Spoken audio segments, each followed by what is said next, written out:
Fala galera, como é que vai? Tudo certo? Eu sou o Brandon, sou professor de literatura, redação e teatro. Estou passando aqui hoje para deixar mais um diário cultural para vocês. Bom, para o nosso diário de hoje, para esses nossos comentários, né, artísticos, eu trouxe para vocês aqui uma obra que é uma das minhas favoritas. Acho que vocês já devem ter me ouvido falar bastante isso. E essa obra é Ladrões de Bicicleta, do cineasta italiano Vittorio De Sica. Bom, pessoal, falar dessa obra é falar falar de um dos grandes nomes mesmo do cinema italiano. E enquanto esse período mesmo do cinema italiano, enquanto esse momento mesmo do cinema italiano, a gente vai especificar e dar uma ênfase pro neorrealismo italiano, tá bom? Então já vou comentar o período com vocês, para vocês se situarem sobre essa maravilha aqui, que é a obra do Vittorio De Sica. Bom, então eu separei uns tópicos aqui pra gente poder debater. Vamos lá!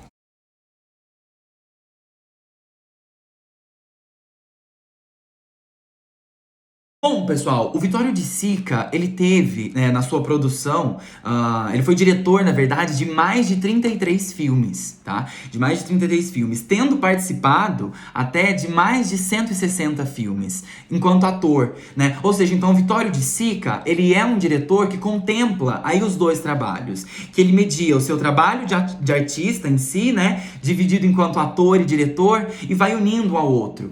Com certeza, pessoal, o fato do Vittorio De Sica ser também ator, isso influenciou com certeza diretamente no seu trabalho enquanto diretor, né? A experiência pesou muito ali no desenvolvimento do Vittorio De Sica. A experiência dele enquanto ator favoreceu muito o seu processo de direção. Então isso é algo muito interessante a ser observado na obra. Por quê, galera? Por que eu tô chamando a atenção para essas aproximações? Porque um pouco do que o Vittorio De Sica nos traz enquanto um processo mesmo de visualização, um processo estético da obra, uma questão que a gente percebe quando a gente visualiza, né? É interessante a gente ter ideia de quando se diz, né, o projeto estético, que praticamente é aquilo que a gente consegue abstrair quando a gente olha para um filme, quando a gente olha para uma peça, para uma música, de alguma forma, a gente consegue perceber um projeto estético visual, certo? Visualmente percebido, tá? Então, isso está associado à questão estética. Então, às vezes, eu acho interessante a gente debater alguns termos como esse, para ir quebrando, né, para ir quebrando não, na verdade, para ir agregando aí mais repertório, né, pra gente, mais formas de poder se desenvolver e abordar certa situação. Então, pensar aí no Vittorio De Sica, pessoal, pensar aí nesse diretor, é um diretor que dentro desse projeto estético trabalha, então, ali com não atores, muitas vezes. Como assim não atores? Não atores profissionais, tá? Nesse processo, então, pessoas que não necessariamente são voltadas ali pro teatro... Ou seja, ele vai trabalhar com pessoas, os personagens dele serão filmados, muitas vezes não sendo ali atores formados nesse princípio, ou que trabalham com isso, em alguma medida. Mas por quê? Já num projeto de buscar uma autenticidade. Então, quando a gente olha para uma obra de um diretor como esse, a gente já vai ter um propósito que se liga aí com alguns critérios do neorrealismo italiano. O neorrealismo italiano, pessoal... vai falar exatamente de alguns apontamentos sociais. E olha que interessante, né? O link de trabalhar com não atores e ainda na sua proposição estar associado a um processo artístico que vai falar muitas vezes da população de um modo geral. Então é muito interessante. E essa obra do Vittorio De Sica faz essa ligação, né? A gente vai falar aí de um momento, de uma obra que está inserida aí num pós-guerra da Itália, né? Se a gente for parar para pensar na Itália num período aí pós um regime fascista do Mussolini, a gente vai estar imerso a esse processo aqui que é percebido. Por quê? Embora a obra se passe em Roma, e muitas vezes a impressão que a gente agrega de Roma é de uma Roma turística, de uma Roma bela, de uma Roma... que a gente lembra do Coliseu e da Fontana de Trevi, né? Enfim, aqui a escolha fílmica, os lugares que são retratados, né? O cenário do filme é Roma, mas não é uma Roma habitual. É Roma, mas não uma Roma que estamos acostumados a ver em alguma medida. Não uma Roma que a gente vê sempre em questões turísticas ou até mesmo históricas. Não.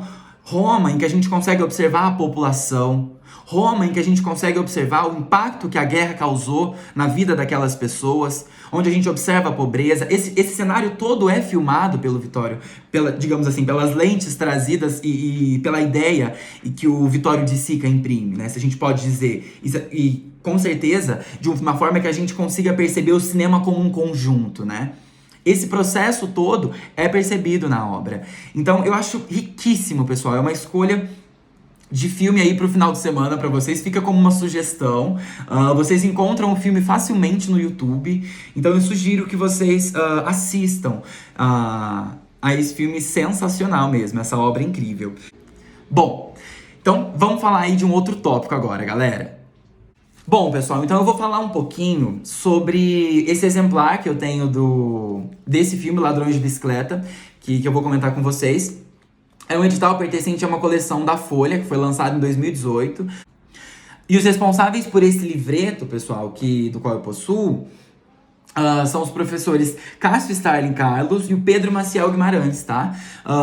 E eles fazem uma leitura muito interessante da obra também. Eu vou compartilhar um pouco disso com vocês. Bom, galera, então cabe a gente falar um pouquinho sobre o período, de fato, em que essa obra se insere, né? Depois desse panorama geral. E aí eu achei um trechinho muito interessante, trazido pelos professores, que diz o seguinte: o neorrealismo, mais do que uma escola ou técnica cinematográfica... Mais do que uma escola ou técnica cinematográfica, inicialmente, o neorrealismo foi um ato de otimismo coletivo e revolucionário. Tanto isso é verdade que não se atingia somente o mundo do cinema, mas quase toda a cultura italiana do pós-guerra. Foi, em resumo, antes um impulso humano e moral, do que uma orientação estética. Mas era também o modo mais direto que se oferecia aos intelectuais para participarem, após tantos anos de ausência, da vida pública e política da nação. A redescoberta da Itália como pátria comum, de uma Itália que nascia sob o signo da liberdade, foi o ponto de partida do neorrealismo.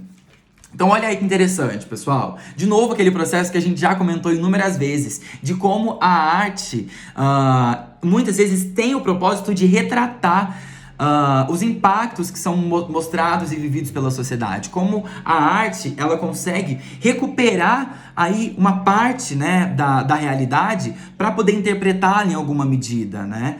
E sempre esse jogo mesmo entre a realidade artística, né? E de como ela se faz, do que ela se constrói.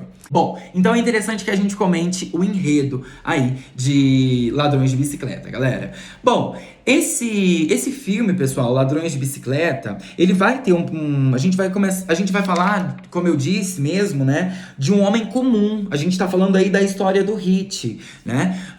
O Hit é um italiano que já não tem aí muitas posses, ele está desempregado, é pai de família, tem 2 filhos, dos 2 filhos pequenos mesmo, né? A mulher também aí tá sem trabalho, então eles estão passando aí por grandes necessidades mesmo nesse período, né? Então, ele recebe uma oportunidade de trabalho, só que para ele poder continuar com esse trabalho, ele precisa, pessoal, de uma bicicleta, porque ele vai colar cartazes, né? Então, o que acontece? Diante de muita dificuldade mesmo, ele consegue essa bicicleta, ele consegue esse objeto de trabalho, só que, né, como o próprio nome do filme já diz, essa bicicleta é roubada, né? Então o filme Ladrões de Bicicleta vai falar disso.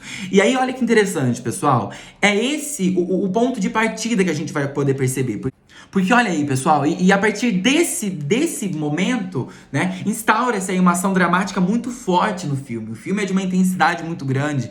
O filme é árduo em muitos princípios. Então a gente consegue perceber toda a autenticidade também do Vitório de Sica nesse trabalho aí dos não atores, né? A gente consegue perceber ali uma autenticidade muito forte, uma vivacidade aí ao longo do filme pelas personagens. A gente olha ali, né, como eu disse, uma Roma não turística e a cidade, ela acaba fluindo também como uma personagem da obra, uma cidade opressiva, né? Porque dentro dessa cidade opressiva a gente vai ver ali um homem, o Hit, com o seu filho, Bruno, que em busca aí de uma bicicleta para poder conseguir sobreviver, né? Porque seria a forma do pai continuar a trabalhar e assim conseguir contribuir no sustento da família.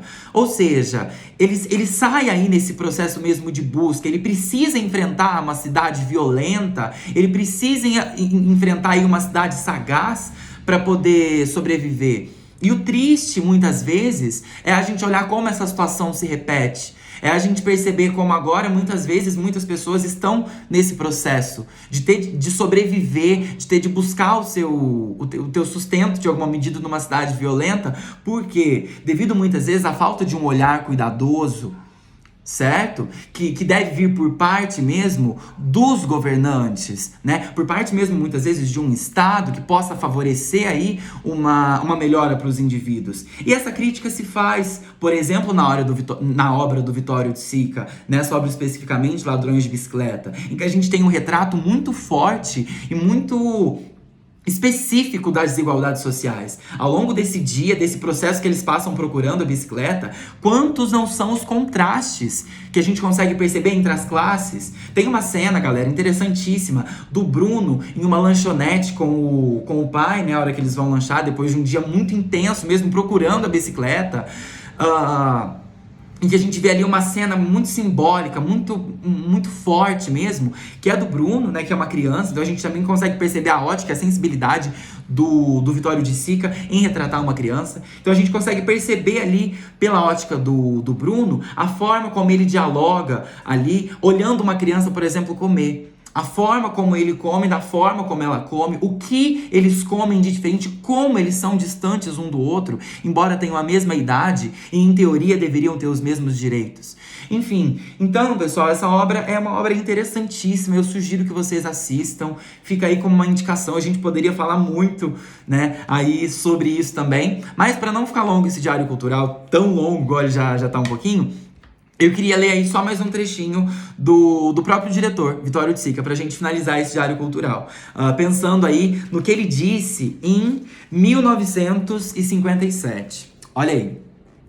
Eu sou basicamente um homem infeliz. A vida sempre me dá a impressão de crueldade. Eu leio os jornais, crimes, assassinatos, divórcios e por aí vai. Não vejo sinais de sinceridade ou solidariedade. Eu amo a humanidade. Confio na humanidade. Mas a humanidade tem me desiludido. Os filmes que dirijo são sempre melancólicos. Isso vem do contraste entre o meu amor e minha desilusão. Sou otimista, amo a vida, procuro a perfeição. Se minha arte parece pessimista, é consequência do meu contínuo otimismo e de sua desilusão. Pelo menos, tenho entusiasmo. É necessário entusiasmo em qualquer profissão para se ter sucesso. Bom, é isso, galera. Fica aí a minha indicação para vocês e eu espero que a gente se veja em breve num próximo Diário Cultural. Até a próxima, pessoal!